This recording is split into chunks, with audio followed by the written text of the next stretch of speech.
किताब मुकद्दस में से गुज़ात के 12वें बाब की तिलावत।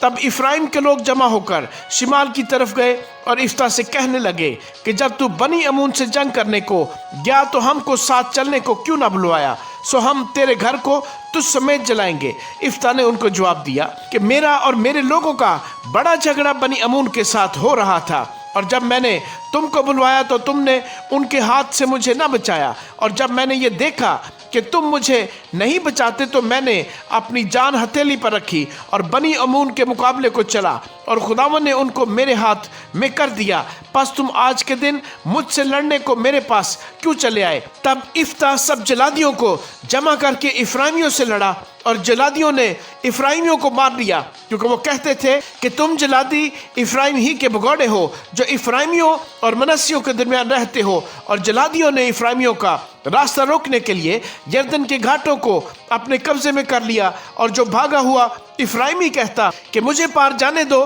तो जलादी उससे कहते कि क्या तू इफ्राइमी है? अगर वो जवाब देता नहीं तो वो उससे कहते सिबलुत तो बोल, तो वो सिबलुत कहता क्योंकि उससे उसका सही तलफ़ुज़ नहीं हो सकता था। तब वो उसे पकड़कर यरदन के घाटों पर कत्ल कर देते थे। सो उस वक्त 42,000 इफ्राइमी कत्ल हुए, और इफ्ता 6 वर्ष तक बनी इसराइल का काजी रहा।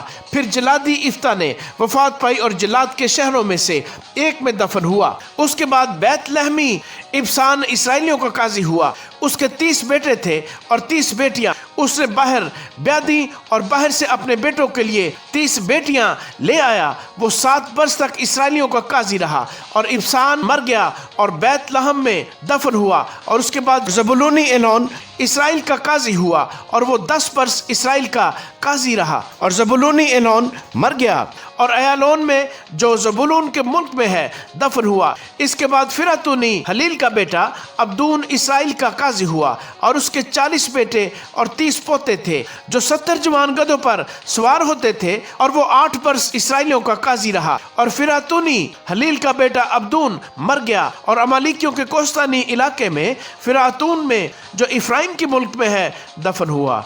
आमीन।